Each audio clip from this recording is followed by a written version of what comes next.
তো গাইস 3 বছর সম্পর্ক 1 সেকেন্ডে শেষ। তো এরকমই একটা ঘটনা রিসেন্টলি ঘটেছে একটা ছেলের সাথে। তো সেই ছেলেটা এখন ডিপ্রেশনের মধ্যে আছে। আমরা সবাই মিলে তাকে বোঝাচ্ছি যে এরকম কর। ছেলেটা বলছে না আমি সুসাইড করবো, আমি মরে যাবো, বিষ খাবো, এরকম। ঠিক আছে, আমরা তাকে একদমই একা ছাড়ছি না। তো এই ঘটনাটা হয়েছে রিসেন্টলি আমার একটা বন্ধুর সাথে। তো ওখানে আমার একটা বন্ধু তাকে ফোন করে বোঝাচ্ছে যে এরকমটা করিস না, তোর মা বাবা আছে, তোর ভাই বোন আছে, পরিবার আছে, তাদের জন্য ভাব, তাদের জন্য বাঁচ। ঠিক আছে, একটা মেয়ের জন্য এরকম করিস না, ডিপ্রেশনে থাকিস না, মন খারাপ করিস না বা সুসাইড করিস না। ঠিক আছে, তো ছেলেটা একদমই বোঝার চেষ্টা করছে না। তো এটাই স্বাভাবিক। ঠিক আছে, একটা মেয়েকে যদি তুমি 3 বছর ধরে ভালোবাসো বা একটা মানুষের যদি তুমি 3 বছর ধরে ভালোবাসো, তাহলে অনেক কিছু তাদের মধ্যে হয়, অনেক কিছু স্বপ্ন দেখা হয় তাকে নিয়ে।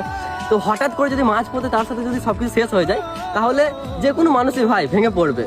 ঠিক আছে, অনেক মানুষ তো বাঁচতে পারে না, সুসাইডও করে নাই। তো এরকম অনেক ঘটনার সাথে আমি সাক্ষী আছি ভাই, সামনাসামনি।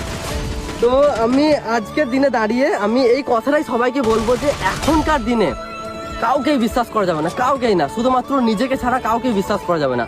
নিজের জায়গাটা এমন একটা জায়গাতে নিয়ে যাও, ঠিক আছে, যে কেউ যদি ছেড়ে চলে যায় তারপরও আমি বাঁচতে পারবো।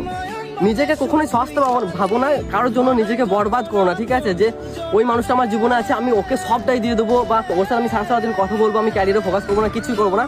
তো এরকমটাই হয় যে ছেলেরা যখন কাউকে ভালোবাসে না, নিজের ক্যারিয়ারে ফোকাস করে না, পড়াশোনায় মন দেয় না, কিছু করে না, সারাদিন ওকে নিয়ে ভাবতে শুরু করে যে আমি ওকে বিয়ে করবো, ওর সাথে সংসার করবো। একটা রাস্তায় ভিক্ষা করে হলেও বা রাজমিস্ত্রির কাজ করে হলেও আমি ওকেই ভালোবাসবো, ওকেই বিয়ে করবো, ওর সাথে সারা জীবনটা কাটাবো। ঠিক আছে, কিন্তু মেয়েরা একদমই এটা ভাবে না। ঠিক আছে, মেয়েরা রিলেশন করার সময় একটা বেকার ছেলের সাথে রিলেশন করবে, কিন্তু বিয়ে করার সময় একটা প্রতিষ্ঠিত ছেলেই খুঁজবে। মেয়েরা ভাই অনেক চালাক হয়, অনেক কিছু বুঝে, বাট ছেলেরা একটু সহজ সরল হয়, ওরা অতটা বুঝে না। ওরা ভাবে যে আমি ওকে বিয়ে করি, আমি ভিক্ষা করে হলেও আমি ওকে বিয়ে করবো, ওর সাথে আমি সারা জীবনটা কাটাবো। মেয়েরা একদমই আলাদা। মেয়েরা একটা বেকার ছেলের সাথে রিলেশন করবে, কিন্তু বিয়ে করার সময় তারা অনেক ভেবে চিনতে পা ফেলবে। একটা প্রতিষ্ঠিত টাকাওয়ালা যেন দায়িত্ববান হয় এরকম একটা ছেলেকে বিয়ে করবে। ঠিক আছে, তো আমি এটাই বলবো, মেয়েদেরকে ভাই বিশ্বাস করো না। মেয়েরা 3 বছর সম্পর্ক হোক বা 10 বছর সম্পর্ক 1 সেকেন্ডে শেষ করে দিতে পারবে। সো